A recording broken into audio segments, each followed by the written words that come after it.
하나님 나라의 확장을 위하여 이 복음 전파에 대한 우리 마음의 자세에 대한 말씀을 나누고 있습니다. 복음 전파는 사실 하나님께서 이렇게 계시한 정하신 어떠한 방법이 있습니다. 그 첫 번째 복음 전파의 내용의 핵심인 것은 먼저 우리가 사람을 찾아가야 된다. 그래서 우리가 기도하고 품고 있는 그 영혼을 성령의 감동에 따라 우리가 그 사람을 적극적으로 찾아가서 사실 그 사람과 처음에 어떠한 관계를 맺는 게 중요합니다. 그래서 우리 전도를 잘하려면 사람과의 많은 접촉이 있어야 됩니다. 뭐 인사도 자주 하고 어쩌든지 저렇게 얼굴을 알고 인사하고 자주 만나고 어느 정도 친근감이 형성이 되고 이제 대화가 될 때 지혜롭게 하나님의 복음을 제시할 수 있는 어쩌든지 우리가 방문해서 찾아가서 사람을 얻기 위해서는 그 사람에 대한 어떤 인내심이 있어야 됩니다. 뭐 한두 번 하고 안 될 수가 많죠. 포기하지 말고 7번, 10번 이상 내가 그분에게 어떤 관계 형성을 위해서 찾아가겠다. 그래서 먼저 우리가 사람을 얻기 위해서는 기본적인 자세가 사람에 대한 인내, 그리고 그 사람에 대한 사랑이 있어야 됩니다. 우리가 인내가 없고 사랑이 없으면 절대로 사람을 얻기 쉽지 않습니다. 뭐 그 사람의 상태가 어찌하든지 어떠한 모습이든지 우리 마음에 그 사람에 대한 영혼 구원에 관심이 있다면 그 사람을 진짜 사랑하는 마음을 가져야 된다. 그래야지 우리가 관심을 갖고 그리고 나서 끝까지 하나님이 그 영혼을 구원하신다. 그런 확신과 믿음이 있어야 돼요. 그래서 항상 인내를 갖고 사랑을 가지고 믿음을 가지고 우리가 찾아가면 결국 혹시 이번 주, 이번 달은 안 될지라도 올해 안에 또 1년 안에 하나님께서는 열매를 갖게 하실 것을 확실히 믿습니다. 그래서 먼저 우리가 사람이 있는 곳에 우리가 품고 기도하는 사람에게 적극적으로 찾아가야 된다. 두 번째는 이제 이렇게 여러분들이 가다 보면 하나님의 때에 그 사람이 마음이 열려 또 복음을 받아들여 그 사람이 이제 구원받는 그런 은혜가 함께하게 합니다. 이렇게 우리가 1년에 한두 사람을 얻을 수 있다면 그것도 하나님 입장에서 볼 때는 아주 큰 놀라운 일입니다. 천하보다 귀한 영혼인데 그 한 영혼이 천하보다 귀한데 이 천하를 얻은 거하고 똑같은 거예요. 사실은 하나님은 우리에게 많은 사람을 얻으라고 말하지 않습니다. 실제로 이 땅에 있는 모든 것은 하나의 그림자고 예표인데 우리 사람들도 결혼하면 아이를 1년에 하나 낳아요. 1년 정도. 또 보통 뭐 아이들에게 터울을 보면 뭐 한 2년, 보통 3년 사이에 이렇게 낳죠. 그렇게 아이를 낳는 것이 중요합니다. 아이를 임신하는 것도 어려워요. 그러나 임신한 다음에 출산할 때도 어렵지만 더 어려운 것은 아이를 키우는 겁니다. 아이를 키우려면 아주 24시간 내내 그 어린 아이에게 늘 관심이 있어야 되고 하루에도 몇 번씩 먹여야 돼요. 몇 번씩 돌봐야 돼. 사실 임신하는 것도 어렵지만 또 출산하는 것도 어렵지만 더 어려운 것은 그 아이를 양육하고 돌보는 것입니다. 그래서 이 두 번째 이 복음 전파의 방향은 바로 구원받은 주님께 인도된 그 사람을 영적으로 먹이고 양육해야 된다. 이것이 복음 전파 안에 들어있는 큰 항목인 줄 믿습니다. 그래서 신약 성경을 보게 되면 이렇게 먹이라는 새 신자, 어린 신자에게 먹이라는 양육하라는 그런 말들이 많죠. 예를 들어서 우리 베드로에게 우리 주님께서 네가 나를 진짜 사랑하느냐? 그러면 내 양을 먹이라. 내 양을 치라. 내 양을 먹이라. 우리가 주님을 사랑한다면 주님의 양을 우리가 먹여야 됩니다. 성장하도록 그들을 잘 이끌어줘야 될 줄 믿습니다. 그래서 신약의 사도 바울은 복음을 전하고 이제 주님께 인도된 사람들, 이렇게 구원받은 사람들을 이렇게 진짜 어린 아이를 낳은 엄마처럼 유모처럼 아이를 돌봤다 이런 표현을 하죠. 데살로니가 전서 2장 7절 말씀을 읽어보면 우리는 그리스도의 사도로서 마땅히 권위를 주장할 수 있으나 도리어 너희 가운데 유순한 자가 되어 유모가 자기 자녀를 기름과 같이 하였나니. 뭐 사도 바울은 사실 주님께서 보내신 하나님의 사도 또 하나님의 종이죠. 그래서 마땅히 그러한 영적인 권위도 있었지만 주님께 인도된 성도들에 대해서는 그러한 권위를 사용한 게 아니라 여기 말씀하니까 유순한 자가 되어 유모가 자기 자녀를 기름과 같이 하였다. 어린 아이를 낳게 되면 어린 아이에게 진짜 사랑으로 아주 관심을 갖고 그를 아주 품고 돌보고 양육하는 먹이는 그런 일을 많이 하죠. 이것이 바로 우리가 복음 전파의 두 번째 방향인 것을 알아야 됩니다. 어찌한지 우리 한세교회 모든 성도들은 여러분들이 품고 있는 영혼들이 이제 구원을 받든지 그들이 교회를 처음 나오게 되면 이 구원의 확신을 갖게 하고 그 다음부터 계속 하나님 말씀으로 공급해 줘야 돼요. 자주 만나서 뭐 할 수 있다면 기본으로 일주일에 한 번은 만나야겠죠. 뭐 시간이 있다면 일주일에 2번 정도 만나서도 계속 먹일 수 있어야 됩니다. 뭐 그냥 가르치는 거하고 먹이는 건 다르죠. 우리가 만약에 아이들한테 무엇을 먹일 때 그 먹이는 거에 대해서 많은 설명을 하지 않아요. 그냥 잘 먹도록. 그래서 이 좋은 공과책을 양육책을 또 안 성경책을 같이 천천히 읽는 겁니다. 같이 천천히 같이. 나도 내용은 다 알지만 같이 한번 먹을 수 있도록 같이 읽어주면서 조금 간단한 설명 이렇게 해주면서 우리가 그들과 그러면서 대화를 하게 되고 깨달은 거 느끼는 걸 대화하게 되고 그런 가운데 이제 그 안에 있는 문제도 답답함도 어려움도 이렇게 드러나면서 우리가 그들을 영적으로 성장시킬 수 있는 줄 믿습니다. 저도 이제 이렇게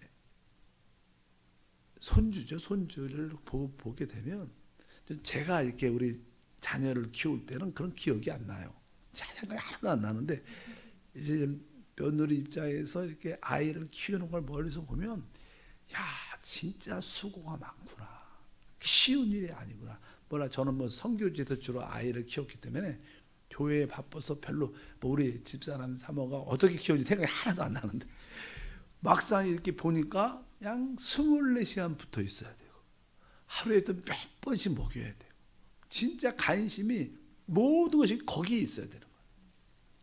영적으로도 마찬가지입니다. 우리가 주님께 인도한 사람 구원 받은 사람 우리를 통해서 진짜 여러분들이 그런 마음으로 관심을 진짜 가져야 됩니다. 쉽지 않은 일이지만 여러분들이 그러한 관심을 갖고 있으면 그 영혼이 드디어 구원을 넘어서 영적으로 이렇게 성장해서 하나님의 뜻을 이루어낼 줄 믿습니다. 그래서 가장 좋은 교회는 바로 새신자 구원받는 사람들이 주님께 인도될 뿐만 아니라 그들이 양육이 잘 돼야 돼요. 뭐 우리 한세교회도 지금 양육을 하고 있지만 또 양육이 진짜 잘 되는 교회를 보는 게 제 꿈입니다. 실제로 많은 교회들이 있지만 양육을 잘하는 교회가 실제로 그렇게 많지는 않습니다. 그냥 예배 형식으로 그냥 다 모여서 그냥 주일 말씀 듣고 좀 은혜 받고 그냥 돌아가서 또 일주일에 또 와서 이러한 어떤 종교적인 생활을 하지 진짜 영적으로 돌보는 그런 양육의 부재가 이 시대의 교회의 하나의 문제점이라고 저는 생각합니다. 왜 한국 교회가 많은 성도가 있지만 그 힘이 없는가? 왜 어떤 능력이 부족한가? 어떠한 강한 모습을 드러내지 못하는가? 세상에서 왜 인정받지 못하는가? 뭐 다른 것이 아니라 하나님 말씀을 통한 양육 부재라고 생각합니다. 어쩌면 한세교회 서로 지역에서 구역에서 또 봉사 모든 처에서 양육이 잘 이루어지는 그런 은혜가 있기를 바랍니다. 결국 우리 모두는 다 하나님께 하나님의 양을 치고 양육하라는 먹이라는 부름을 다 받았어요. 주님께서 베드로에게 하신 말씀이지만 베드로는 우리 모두를 대표합니다. 베드로는 주님 앞에 우리를 대표해서 서 있는 거예요. 네가 나를 사랑하느냐? 그러면 내 양을 먹여야 된다. 내 양을 쳐야 된다. 여러분들은 적어도 한 사람 정도는 여러분들이 양육을 하고 있어야 돼요. 그러면 진짜 여러분들은 주님의 제자라고 말씀드릴 수 있습니다. 1년에 한두 사람만 그렇게 여러분들이 전도하고 그 사람을 잘 양육해서 여러분처럼 주님의 일꾼으로 세운다면 우리는 최고의 섬김을 가진 줄 믿습니다.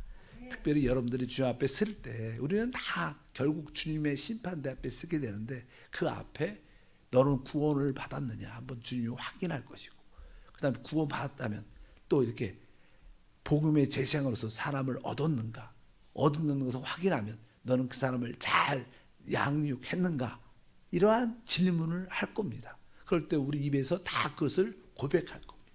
나는 구원을 받았지만 사람을 주님께 인도한 사람이 없습니다. 인도는 했지만 양육을 잘 못했습니다. 그런 사실들을 있는 그대로 다 직구할 수밖에 없어요. 성경은 거기다 이렇게 말을 해요. 로마서 14장 10절에서 읽어보니까 우리가 다 하나님의 심판대 앞에 서리라. 기록되었으되 주께서 이르시되 내가 살았노니 모든 무릎이 내게 꿇을 것이요 모든 혀가 하나님께 자백하리라 하였느니라. 이러므로 우리 각 사람이 자기의 일을 하나님께 직고하리라. 아마 많은 일 중에서 뭐 죄를 졌고 안 졌고 이런 문제가 아니라 너는 진짜 나를 위하여 나의 양을 구원시켰는가? 구원시켰다면 그 사람을 양육했는가? 이러한 질문을 하시면 우리가 거기에 대해서 우리는 고백하고 직고해야 될 겁니다. 안 하면 다른 거 안 물어볼 거예요. 뭐 그 큰 죄나 작은 죄나 하나인데 다 똑같은 거고 그것은 이미 보혈로 깨끗이 씻겨진 거예요. 이제 우리가 해야 될 일은 주님을 사랑한다면 사람을 주님을 위해서 얻어야 될 것이고 얻은 그 사람을 진짜 잘 먹이고 양육해야 돼요. 그들을 성장시킨다면 그것은 최고의 봉사요 섬김이요 또 보상이 될 줄 믿습니다.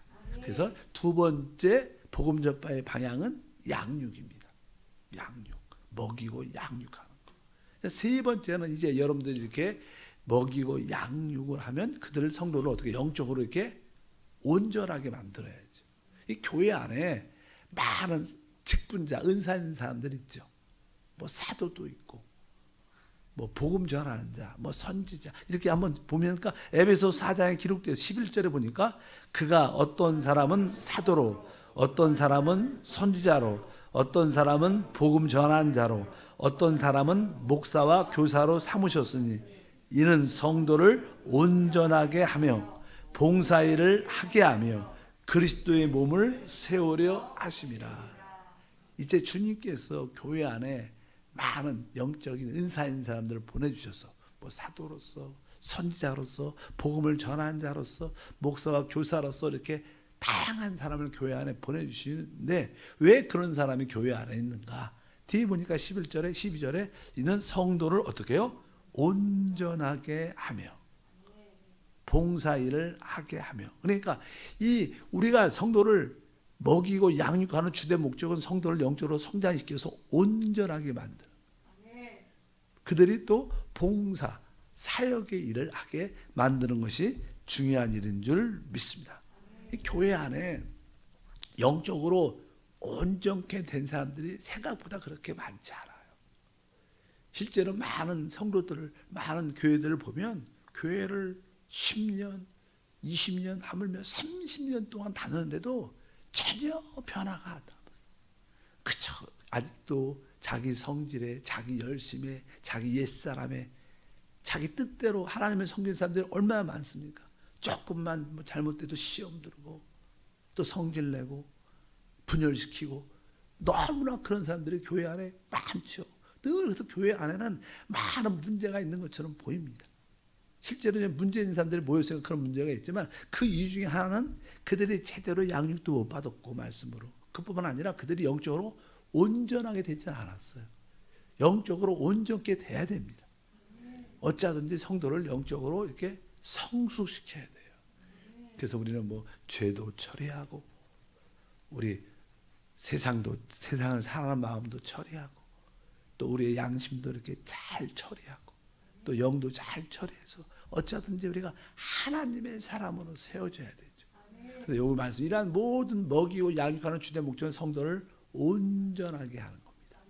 온전하게 한다는 것은 바로 여러분들도 이제 어느 정도 영적으로 성장한 사람이 이렇게 아이가 태어나서 이렇게 성장을 하면요.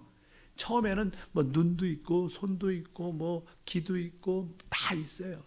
근데 이제는 처음에는 어리니까 그 기능을 눈도 이렇게 잘 못 봐요. 손도 이렇게 하지만 처음에는 이렇게 잘 이렇게 만지지도 못하고 붙잡지도 못합니다. 근데 아이가 성장하면서 그 안에 있는 기능들이 잘 나타나요. 잘 보고 잘 듣고 손도 동작이 아주 달라지면서 뭐냐 이 모든 행동들이 이게 기능들이 나타나는 것처럼 여러분들이 영적으로 잘 먹이고 양육되면 하나님이 여러분에게 주신 그러한 다양한 은사들이 하나님을 섬길 수 있는 기회가 많이 됩니다. 여러분들도 어느 때는 이렇게 영적으로 온전케 돼서 하나님 주신 은사를 사용하는 은혜가 함께 될 것이다. 이것이 바로 성도를 온전케 하고 봉사 일을 한다. 이 봉사라는 단어는 사역입니다. 사역. 사역의 핵심이 무엇인가? 사역의 핵심은 바로 다른 것이 아니라 바로 하나님의 말씀으로 사람들을 살리는 겁니다. 그래서 이 봉사 일은 뭐 여러 가지 우리가 외적인 봉사도 많지만 또 이게 내적으로는 이게 교회로 말하면 지역장이 되는 거예요. 지역장. 저 성도가 온전해졌는가? 어떻게 확인할 수 있을까? 그분이 그 교회 지역장으로서 봉사를 잘하고 있으면 그분의 영적으로 그래도 온전한 거예요. 그러니까 다른 사람 자기 지역 식구를 양육할 수 있고 전도할 수 있고 봉사할 수 있는 거. 그러니까 여기서 성도를 온전케 한다. 봉사일을 하겠다. 이 의미는 쉬운 말로 바로 교회 안에 그런 작은 목자, 지역장이 되는 겁니다. 우리 여의도 순복음교회가 이 조영기 목사님 계실 때 최고의 부흥을 이루어냈죠. 그 부흥된 두 가지 이유 중에 하나가 첫 번째는 조영기 목사님의 놀라운 탁월한 설교입니다. 모든 성도들이 목사님의 말씀을 들으면 위로와 소망을 얻게 되고 천국 소망을 갖게 돼요. 그렇게 요즘에 이제는 천국을 먼저 가셨기 때문에 이제는 조영기 목사님이라 해서 잘 젊은 사람들 잘 몰라요. 근데 그냥 천국 가시고 나니까 그 큰 한국교회에서 큰 영적인 큰 별이 이렇게 이렇게 천국에 갔다 이렇게 소문도 많이 나고 유튜브가 많으니까 사람들이 이렇게 한번 찾아보죠. 찾아보면 옛날 설교가 요즘에 유튜브에 많이 올라와요. 진짜로 조영기 목사님. 그럼 옛날 설교를 딱 들어보면 보통 때는 한 번도 들어보지 않은 사람들도 딱 그냥 유튜브를 많이 보니까 딱 보면 설교를 얼마나 은혜롭게 또 말씀도 잘하시고 얼마나 또 재미도 있으셔요. 사실 조영기 목사님 사람을 이렇게 웃겼다 울였다 울게 했다 이렇게 막 이렇게 하시는 그 파워가 있는데 그러니까 젊은 사람들이 요즘에 다시 얘기를 들어보니까 조영기 목사님 설교 들어보면 야 이런 목사님이셨구나. 몰랐죠. 잘 우리 나이가 있는 분들은 조영기 목사님 알지 젊은 사람들은 모르거든요 사실. 근데 그 이번 천국 가신 계기를 통해서 젊은 사람들이 목사님의 설교를 듣고 도전받고 은혜 받고 야 역시 다르구나. 그래서 조용히 하는구나 이렇게 얘기하는 사람도 많아요. 어차피 조영기 목사님의 첫 번째 세계 최고의 교회가 된 첫 번째는 그분의 놀라운 설교 말씀 전파에 있어요. 두 번째는 뭐예요? 우리 여의도 수목의 지역 구역 모임 소 모임이라 그러죠. 그래서 많은 외국 목사들이 여의도 수목교회 와서 이 지역 예배 탐방을 많이 하죠. 어떻게 교회가 이렇게 조직이 잘 되고 영적으로 이렇게 살아나고 사실 뭐 우리 그 당시에 이렇게 지역 조장이죠. 그 당시 뭐 우리는 뭐 지역장 조장이든 지역장 조장 지역장 한 분이 조그만 다른 교회에 많은 성도보다 훨씬 뛰어나요. 그 한두 분이 만약에 이사를 가서 다른 교회에 이렇게 봉사하게 됐다 그러면 교회가 막 그 교회가 살아나. 왜? 그 지역장 조장이 바로 어떻게 보면 영적으로 온전케 되고 봉사일을 하는 사람입니다. 그러니까 우리의 목표는 바로 모든 성도들이 작은 목자로 만드는 게 하나님 말씀을 공급해 줄 수 있는, 나눠줄 수 있는, 말씀으로 사람을 살릴 수 있는 지역장을 만드는 게 사실 하나의 큰 사역이죠. 뭐 저도 이제는 제가 개인적인 사역, 제가 이런 얘기를 많이 하죠. 지역장 직분은 주님 오실 때까지 갖고 와야 된다. 그 제일 좋은 직분을 난 50이 됐어요, 권사가 됐어요, 그만해야겠다, 이러시면 안 되는 거예요. 그거를 놓는 순간 영적으로 죽습니다. 여러분들 다른 사람에게 생명을 공급할 때 사실 내가 살아요. 그래서 여러분들이 지역장 직분을 사모해야 된다. 그러니까 우리는 성도를 양육하고 잘 먹여서 성장시켜서 그들이 이렇게 주님을 위하여 하나님 말씀을 공급해 줄 수 있는 통로로 세우는, 지역장을 세우는 것이 사실 교회의 전도의 방향이죠. 그러니까 우리가 가서 사람을 얻어서 결국 이러한 방향으로 이끌어내는 겁니다. 이렇게 되면 이제 마지막으로 이제 아까 4장 12절 에베소 다시 한번 읽어보면, 이는 성도를 온전하게 하며 봉사일을 하게 하고 결국 뭐예요? 그리스도의 몸을 세우려 하십니다. 결국 그리스도의 몸을, 하나님의 교회를 건축한다는 거예요. 건축이라는 것은 모든 재료가 있지만 재료들이 결국 하나로 연결될 때 건물이 되는 거예요. 그냥 재료만 다 쌓아놓고 이게 건물이라고 말할 수 없죠. 모든 좋은 재료를 다 갖다 놔도 결국 그것을 그렇게 연결해서 지어야 세워지는 겁니다. 우리 주님께서도 내가 이 반석 위에 내 교회를 세우리라, 내 교회를 건축하리라 뜻이에요. 건축하리라. 그러니까 모든 성도들을 하나로 만드는 거예요. 그래야지 집이 지어질 겁니다. 모든 재료가 서로 연결돼서 하나가 돼야지 집이 되는 것처럼 바로 모든 하나님의 재료인 사람을 얻어서 그들을 하나로 만드는 겁니다. 그것을 성경에서는 그리스도의 몸이라 그래요. 오늘 봉사의 모든 확장의 결론은 그리스도의 몸을 세우는 것이다. 그래서 에베소서 4장 4절부터 한번 읽어보면, 몸이 하나요 성령도 한 분이시니 이와 같이 너희가 부르심의 한 소망 안에서 부르심을 받았느니라. 주도 한 분이시요 또 하나요 침례도 하나님, 하나님도 한 분이시니 만유에 계시고 만유를 통일하시고 만유 가운데 계시도다. 여기에 핵심이 무엇이냐? 하나라는 거예요. 몸이 하나요. 하나. 그러니까 이 모든 성도들을 이제 하나로, 영적으로 모든 모습으로 하나를 만들 때 그게 사실 우리가 말하는 그리스도의 신부입니다. 그리스도의 신부는 우리 모두가 하나 돼서 우리 혼적인 변화를 갖는 거예요. 변화된 인생을 갖는 거죠. 우리가 이미 영혼 구원 받았으니까. 그러나 우리는 이렇게 타락한 영혼을 갖고 있는데 이 혼이 하나님 말씀과 성령으로 진정한 우리 인생의 변화가 돼야 돼. 그래야지 그리스도와 짝이 되죠. 그래서 바로 하나가 돼서 변화된 인성을 가지고, 그럴 때 그것은 영적인 군대가 됩니다. 그래서 이 마지막 때 주님의 다시 오심을, 하나님 나라의 확장을 위해서는 우리 모두가 주님의 신부와 군대가 돼야 되는데, 바로 그럴 때 바로 그리스도의 몸이 되는 거예요. 그리스도의 몸.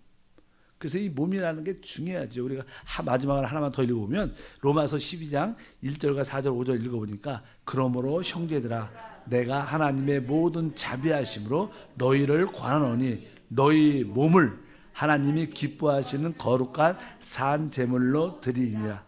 이는 너희가 드릴 영적 예배니라. 우리가 한 몸에 많은 지체를 가졌으나 모든 지체가 같은 기능을 가진 것은 아니니, 이와 같이 우리 많은 사람이 그리스도 안에서 한 몸이 되어 서로 지체가 되었느니라. 우리는 그리스도 안에서 이제 결국 뭐요? 한 몸이 되는 거예요. 우리가 각자 다 지체죠. 뭐 손발 모든 지체가 있지만 제 몸을 봐도요, 각자 지체가 하나로 같이 움직이고 같이 활동하고 같이 기능을 발휘하는 겁니다. 이 모든 지체가 각자가 독립적으로 운행하는 게 아니에요. 이 모든 지체들이 하나가 돼서 같이 동작하고 같이 일하고 같이 섬기는 겁니다. 그걸 교회라 그래요. 그럴 때 그리스도의 신부가 되고 그리스도의 군대가 되는 참된 그리스도의 몸이 될 줄 믿습니다. 바로 그 몸이 바로 하나님의 영광을 표현하고 사단을 끝내는 거죠. 그리고 우리 교회 하나님의 형상과 주권을 회복하자. 이거 뭐예요? 하나님을 표현하고, 교회는 하나님을 표현하고 머리가 깨진 사단을 처리한다는 뜻이 바로 그리스도의 신부로서, 그리스도의 군대로서 주님을 섬기는 줄 믿습니다. 하나님 감사합니다. 다시 한번 하나님 나라의 확장을 위한 복음 전파에 대한 새로운 이해가 우리 마음에 심겨져서 사람을 얻는 일에 대한 뜨거운 관심과 열정을 회복시켜 주옵소서. 기쁨으로 귀한 예물 심습니다. 영광 받아 주옵소서. 주 예수 이름으로 기도함나이다. 아멘.